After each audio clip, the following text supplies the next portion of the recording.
Hello guys, अस्सलाम वालेकुम and welcome to my channel Gaga's garden. आज हम 1 2 3 फर्टिलाइजर्स के बारे में देखेंगे। सबसे पहले है ये मेरे पास ब्लड मील, फिर है ये फिश मील और है ये बोन मील। तो बारी बारी देखते हैं। सबसे पहले इनकी प्राइसेस जो हैं ये 300 ईच में मुझे मिला है। ये 300 400 ग्राम की पैकिंग्स है। अच्छा, ये प्राइसेस जो है ये 2-3 साल पहले की हैं। अभी क्या पता प्राइसेस चेंज हो चुकी हूँ। ये काफ़ी पहले का है मेरे पास। और ये ऑर्गेनिक फर्टिलाइजर्स हैं, लाइक ये ऑर्गेनिक फीड और ये ऑर्गेनिक। और बोन मील की भी इसी तरह की पैकिंग आपको मिल जाएगी, लेकिन क्योंकि मेरे पास वो खुले वाला था तो फिर इसलिए मैंने ये पैकिंग वाला नहीं लिया। और इसको आप अपने सब तरह के प्लांट्स में यूज़ कर सकते हो, लाइक वेजिटेबल्स में, लाइक फ्लावर्स में, फ्रूट्स में। यहाँ पे लिखा भी है ट्रीज, रोजेज, वेजिटेबल, श्रब्स। ये इस तरह से सेम ऐसे ही इसके ऊपर भी, ये भी ऑर्गेनिक फीड।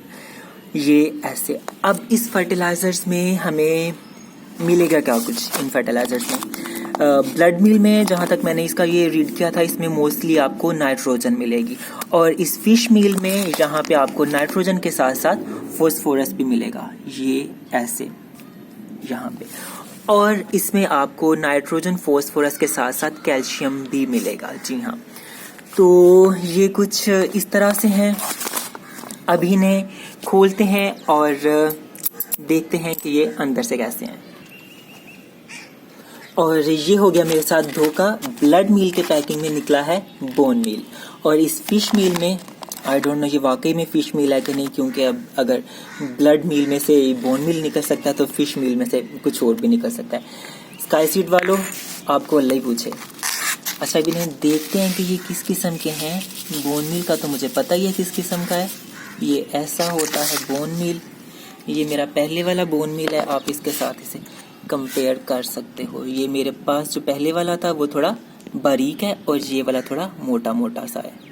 ये इस तरह से, बस कोई हाल नहीं। स्मेल तो दोनों की सेम है, इसलिए क्योंकि ब्लड मील का मैंने पहले एक रिव्यू देखा था, उसमें वो काफ़ी जमा हुआ खून रेड कलर का जैसे होता है, तो ये उस तरह का होता है। काफ़ी वो इतना पाउडरी सा नहीं होता है, इस तरह के इसके ग्रैनुअल अलग-अलग से नहीं होते हैं। वो काफ़ी जमा जमा सा क्लॉट्स से ब्लड के होते हैं, वो उस तरह से होता है। और फिश मील को भी देखते हैं क्या चीज़ है ये कुछ इस तरह से पाउडर है। ये ऐसे इस तरह से आप देख सकते हो कि ये कुछ ऐसा है।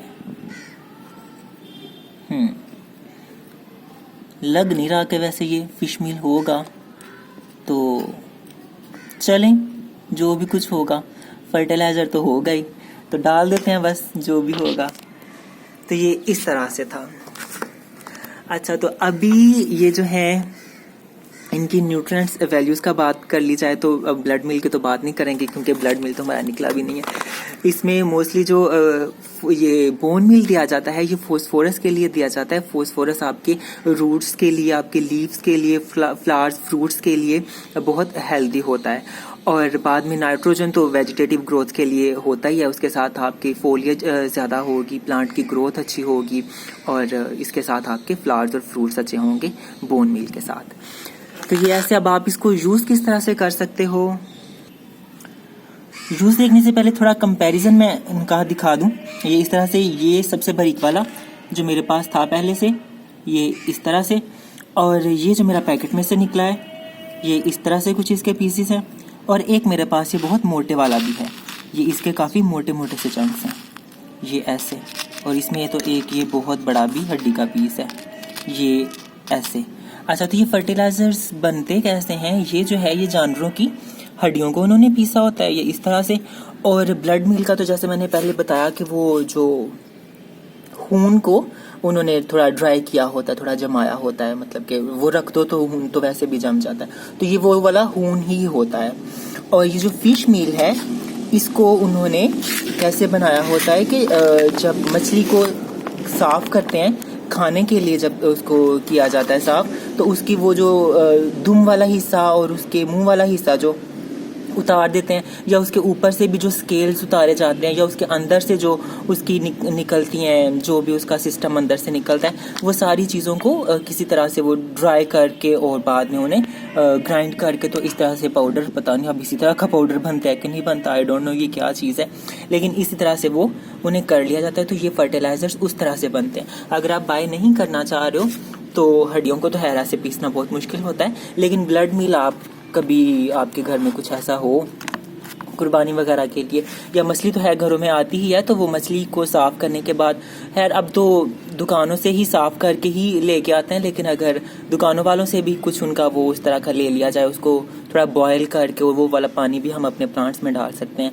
और वो जो उनका रेजिड्यू होता है मछली के जो भी चीज़ें होती हैं उसको हम एज इट इज़ भी प्लांट्स में तो डालना है अच्छा नहीं लगता है, लेकिन हम उसको अपनी कॉम्पोस्ट बिन में ऐड कर सकते हैं कि वो टाइम के साथ साथ डिकम्पोज हो के तो आपका वो एक हेल्दी सा बन जाएगा फर्टिलाइजर्स। अच्छा, इन फर्टिलाइजर्स में मैक्रोन्यूट्रिएंट्स तो होते ही हैं, लाइक नाइट्रोजन, फॉस्फोरस और पोटाशियम, तो पता नहीं इसमें किसी में होती होगी कि नहीं होती होगी, लेकिन इसमें साथ साथ आपको बहुत सारे माइक्रोन्यूट्रिएंट्स भी मिलेंगे जो कि हमको केमिकल फर्टिलाइजर्स में नहीं मिलते हैं, लाइक एनपीके, डीएपी हो गया। तो एनपीके में सिर्फ हमें नाइट्रोजन, फॉस्फोरस, पोटाशियम ही मिलेगा, उसमें हमें माइक्रो न्यूट्रिएंट्स जो प्लांट्स को चाहिए होते हैं, लाइक कैल्शियम, बोरोन, मैग्नीज और मैग्नीशियम और सल्फर और कॉपर, इस तरह की जो बाकी चीज़ें जो प्लांट्स के लिए वो भी ज़रूरी होती हैं, वो हमें केमिकल फर्टिलाइजर्स में उस तरह से नहीं मिलती है। No doubt micro nutrient powder अलग से मिलता है केमिकल फॉर्म में भी, लेकिन इन फर्टिलाइजर्स में ये होता है कि आपको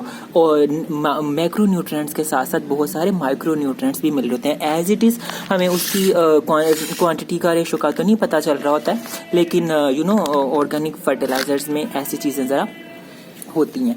अच्छा, तो अभी इसको देखते हैं कि हम यूज़ किस तरह से कर सकते हैं। ये इस तरह से, ये मेरा रोज़ का एक प्लांट है जिसकी हालत थोड़ी ख़राब हो रही है आजकल, लीफ शैलो हो रहे हैं सर्दी की वजह से। तो ये ऐसे 1 स्पून, हाँ काफ़ी होगा, ये इस तरह से प्लांट की ये जो स्टेम है यहाँ से थोड़ा दूर रख के हम इसे स्प्रिंकल कर देंगे। ये ऐसे हल्की सी आप सॉइल लूज़ कर लो ताकि वो सॉइल में ज़रा इजीली मिक्स हो सके, और उसके बाद सॉइल को एक दफ़ा फिर से मिक्स कर देंगे ताकि वो अंदर तक चला जाए, ये ऐसे। और बाद में हम इसको ऊपर से पानी दे देंगे ताकि वो पानी के साथ मिलके उसके अंदर जो भी उसके कोई न्यूट्रिएंट्स वगैरह हैं वो हमारी सॉइल में चले जाए। और मेरा ग्लास गिर गया है ये ऐसे। तो ये ऐसे थे कुछ फर्टिलाइजर्स, एक तो 2 का हो गया मेरे साथ, और एक ये इस तरह से था। आई होप आपने इन्जॉय किया होगा, थोड़ा इन्फॉर्मेटिव भी रहा होगा आपके लिए। और अगर आप बाय करना चाहते हो तो आप इसे कहाँ से कर सकते हो? अगर तो आपके पास आसपास कोई गार्डनिंग शॉप्स हैं जहाँ से सीड्स और फर्टिलाइजर्स और इस तरह की चीज़ें मिलती हैं, वहाँ से तो आपको इजीली मिल जाएगा। जैसे मैंने भी ये स्काई सीड से लिया था। इसके अलावा और भी बहुत सारी सीड शॉप्स हैं, आप सर्च कर सकते हो। अगर आसपास नहीं है कोई तो आप ऑनलाइन भी मंगा सकते हो। अब तो हर कोई ऑनलाइन सेंड कर ही रहा होता है, तो आपको मिल जाएगा। प्राइसेस मैंने आपको बता दिए हैं। ये जो खुले वाला था ये मुझे बहुत सस्ता मिला था, लाइक 50 रुपीज़ पर केजी के हिसाब से ये मुझे मिला था, और मैंने कुछ बहुत सारा मंगाया था, और ये अब मेरे पास ही इतना रह गया। मैंने तकरीबन ये कोई 10 किलो तो मंगाया ही था मैंने, हाँ शायद। तो ये ऐसे है। अगर कोई कमेंट, कोई क्वेश्चन वगैरह हो, कुछ मजीद पूछना हो इनके बारे में, तो आप मुझे कमेंट्स में पूछ सकते हो। मैं रिप्लाई करने की कोशिश करूंगा। तो फिर मिलते हैं किसी और वीडियो में। जब तक अपना और अपने प्लांट्स का बहुत सा ख्याल रखिएगा।